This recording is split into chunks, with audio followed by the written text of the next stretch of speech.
Hey guys, welcome back. It's Maverick here with episode 5 of Mushoku Tensei. So, at the end of last episode, it seems that Rudius is about to debark on his first real adventure, if you will. Now, with that being said, this is definitely not your normal average adventure here. It's going to be something quite different from what he was expecting, and probably for you anime-only watchers, completely different from what you were expecting as well. But this is actually where the fun begins to me, for the series anyways. So, with that being said, I don't want to spoil anything. Let's just get directly into the episode.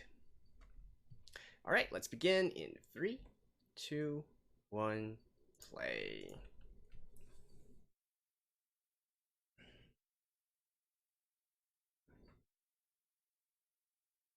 Mm-hmm.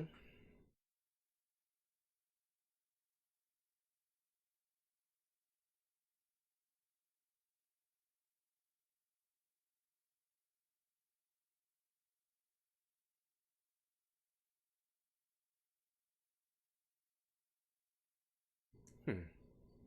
They're making her to be a lot more moody than she actually is.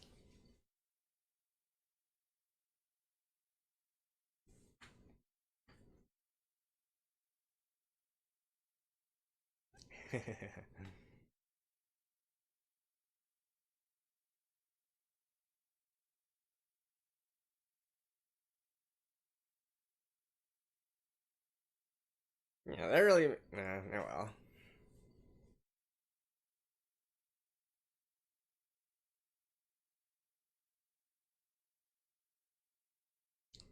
Continue on.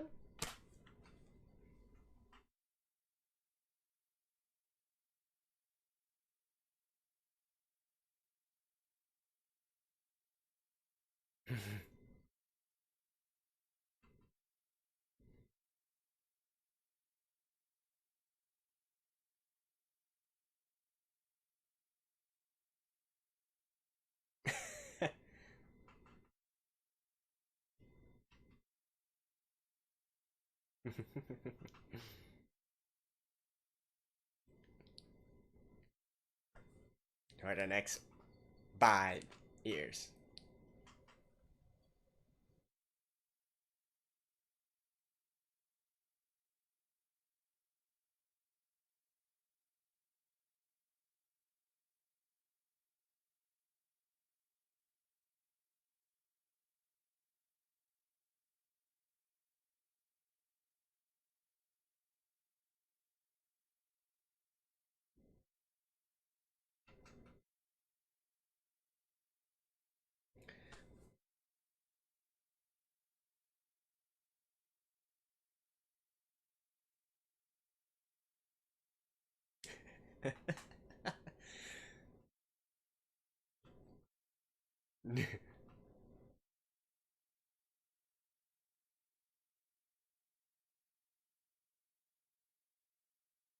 Again, 5 years.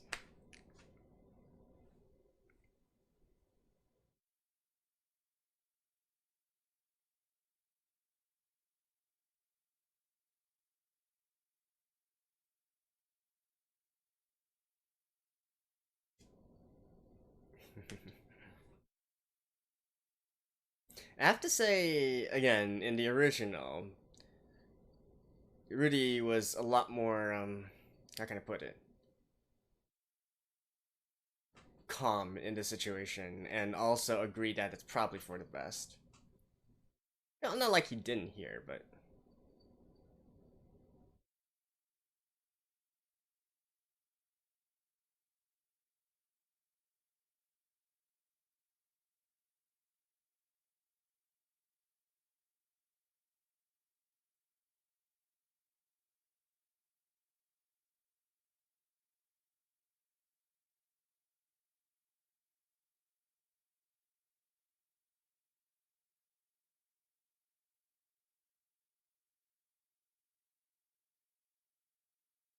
Huh.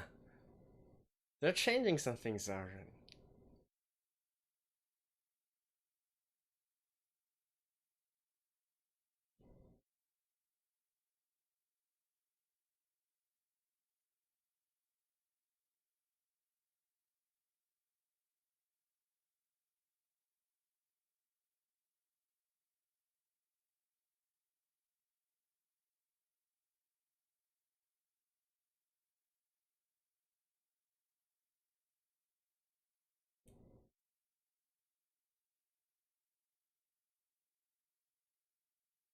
It's his daughter.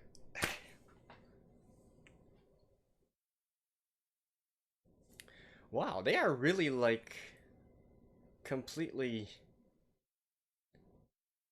skipping a lot of the stuff.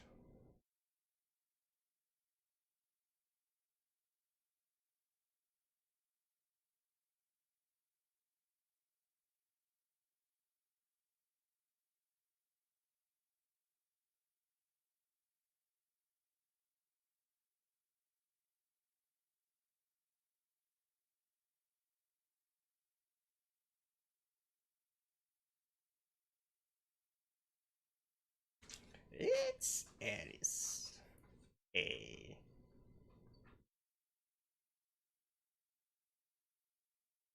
She has red hair, and you guys know what that means.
Ah, come on, Rudy. You should be completely familiar with this kind of situation.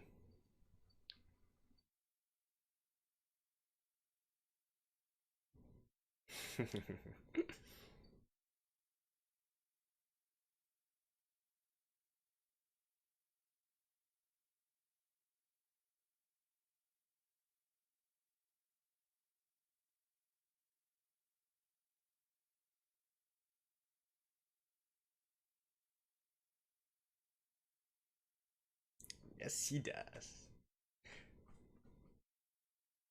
Come on, think. Think back to all the anime, all the manga, all the light novels you've read before.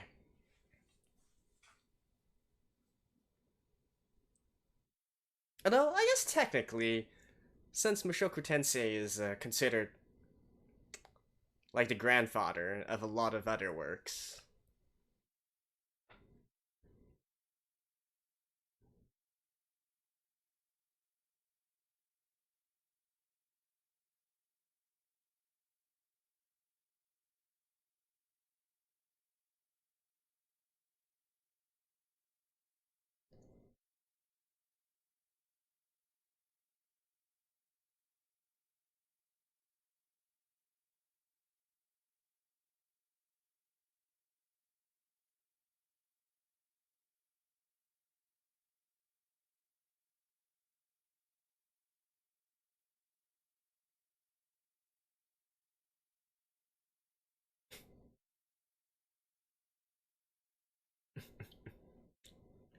Yeah.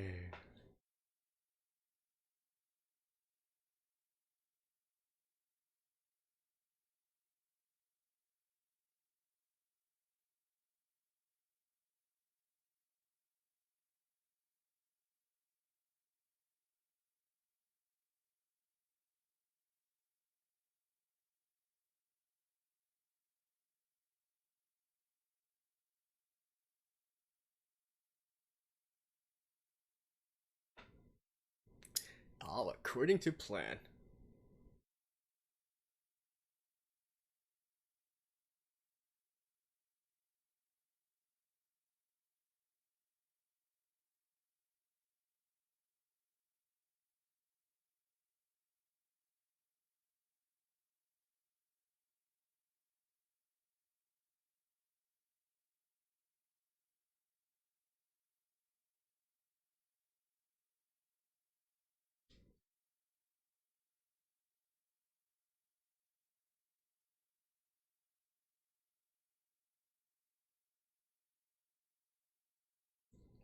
Ugh.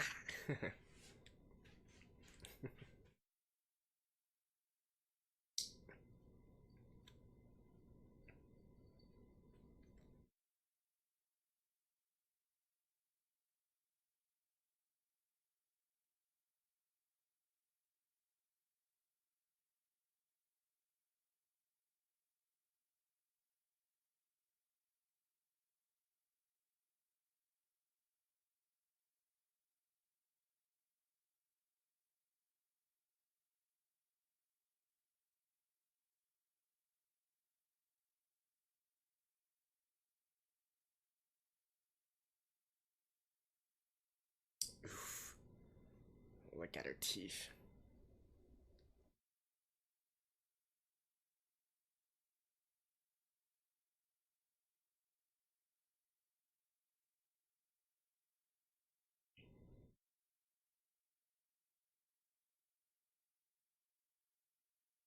And yes, he can use healing magic. A little bit, anyways.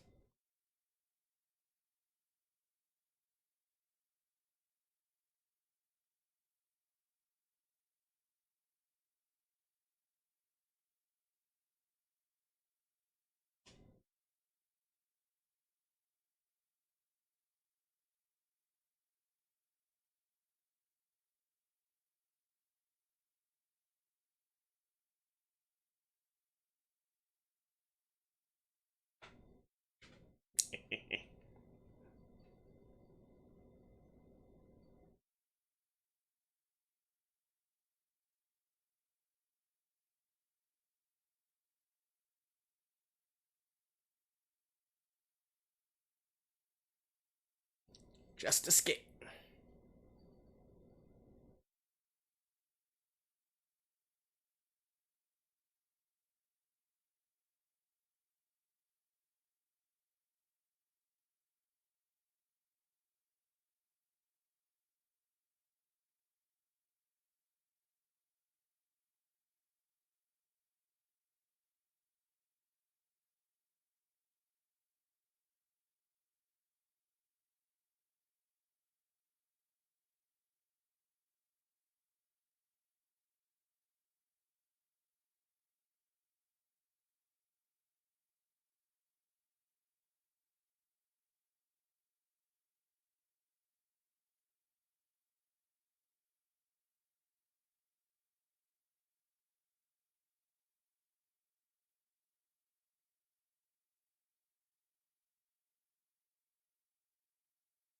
It's like, ooh, where the hell did it go?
Look at his grin.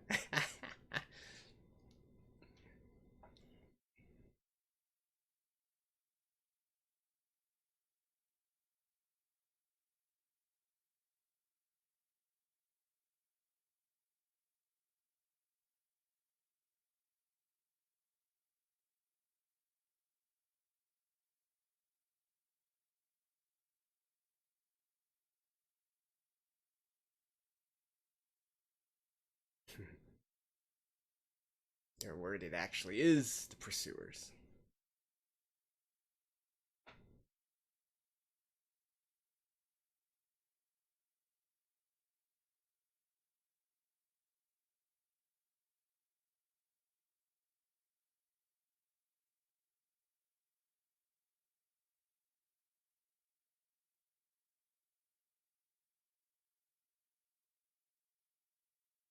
Yeah, so anyways, if it wasn't obvious by now, she was supposed to like.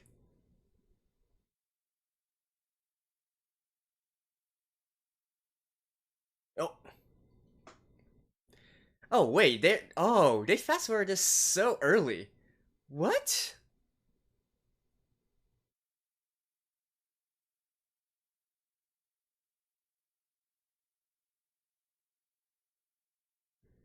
Holy shit! I was not expecting them to get to this point at all.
Okay, come on, Rudy. Now is not the time to.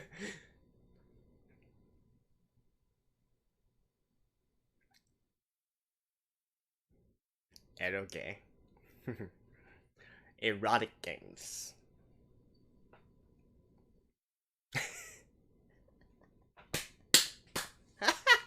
Like I said, a true otaku, through and through.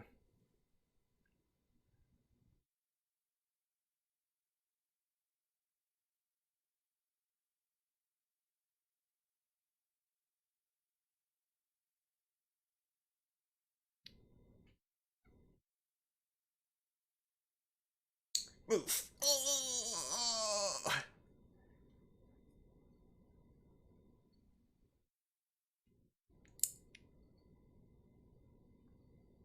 Woof.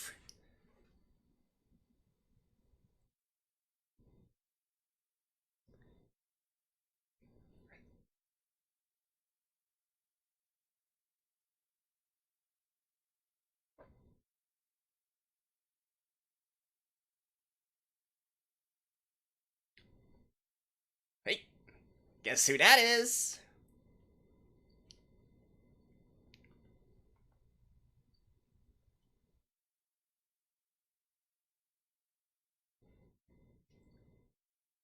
Woof. Damn, that animation. Oh, yeah. That is hype.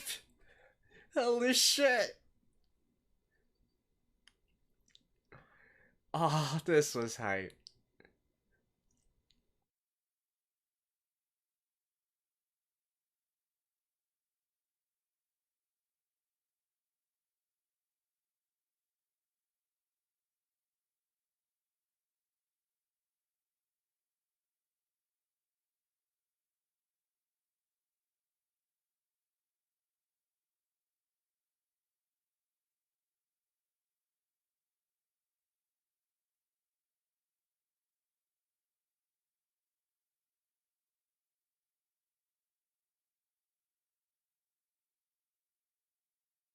Yeah, that's blood, Rudy.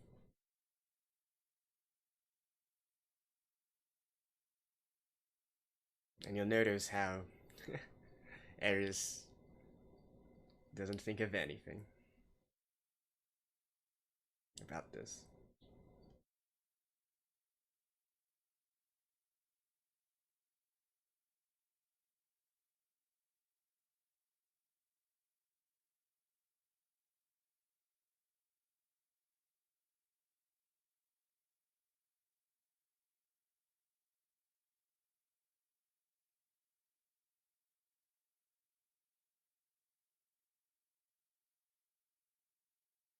What's there to forgive? You kidnapped a little girl, dude.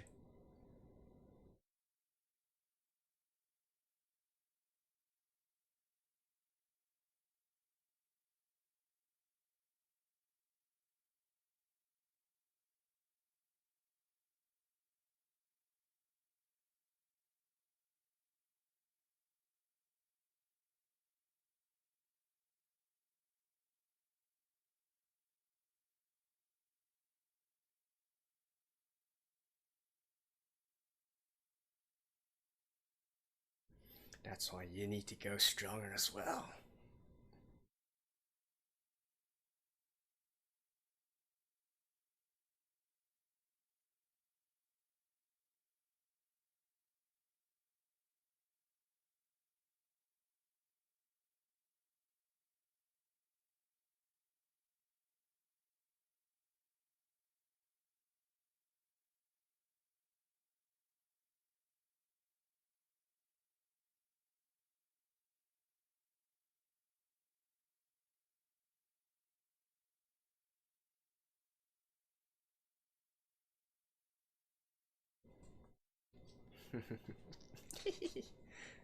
That's the dere part.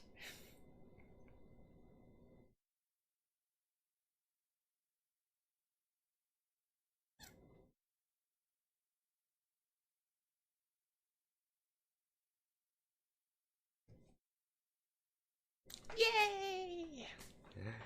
Ah. Alright. Thank you guys. I'll see you guys after this.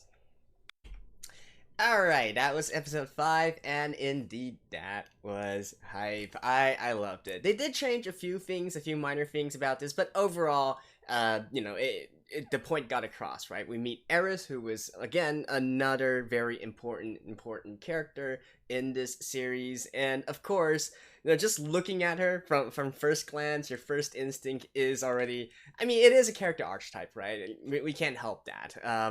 Looking at her, and indeed this sort of tsundere and very fury and violent sort of tsundere, red-haired archetype like Shana, anyone? Or of course, many others as well. You do see that, right? And of course, Rudy himself is no stranger to this kind of situation as well, because he's also an otaku, right? He's had his fair share of anime and games and manga, light novels, etc., etc. But anyways, don't worry, guys. All I can say is Eris is definitely going to show off a lot more of her actual dere side instead of the, Sun side, if you will. So, don't worry too much about that. We already see a small glimpse of that at the very end there, but she's going to be much more lovable in the future.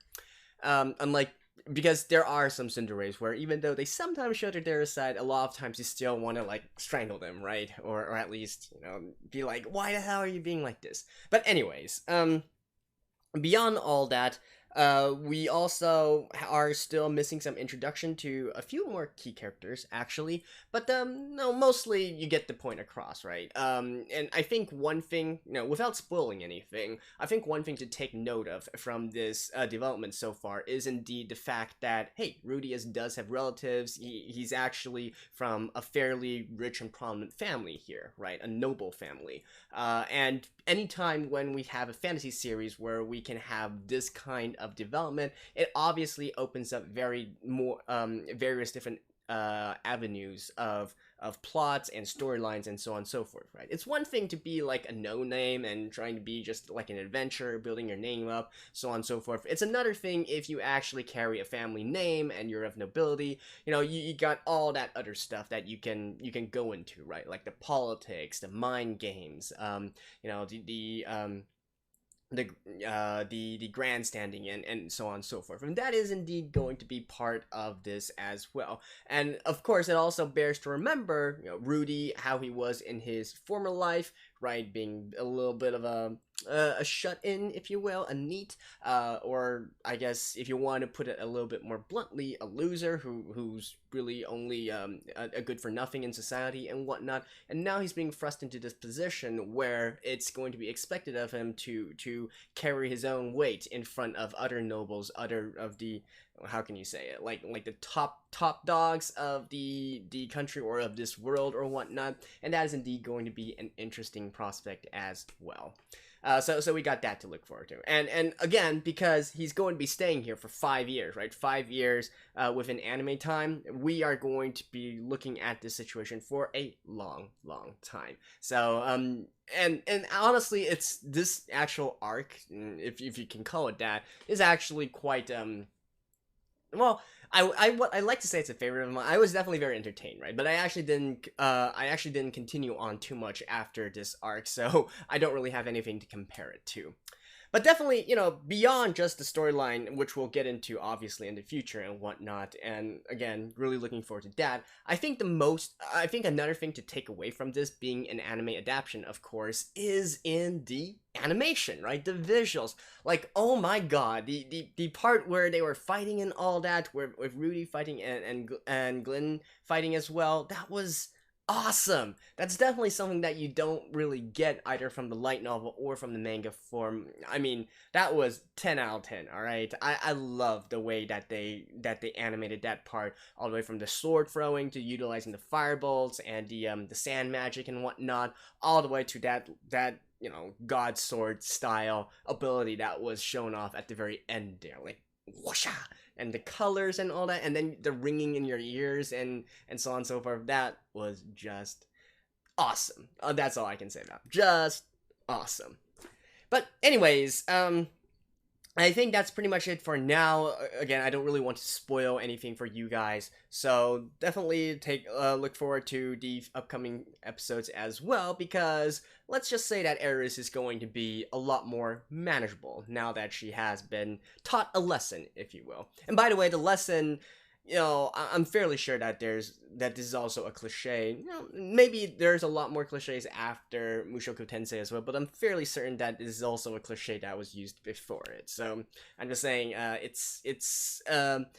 and I'm talking about the cliche of, you know, the fake kidnapping gone wrong kind of thing, right? In order, like, to tame a shrew, if you will. I wonder how many got that reference. But anyways, so definitely looking forward to the next few episodes as well. And oh, I just remembered, if they are going to recreate a certain scene with Eris and with other relatives in tow, oh man, I'm pretty sure it's probably going to be in the next episode because, well, let me just put it this way. There was someone who Eris was threatening the kidnappers with while she wasn't in the know of how dire a situation she was in, right? So that is also going to be a important character as well, and the tendencies and tastes and preferences that they have is also going to be quite important. I can't wait for that. Not gonna spoil you guys. Anyways, thank you guys, and I'll see you guys next time. Bye bye.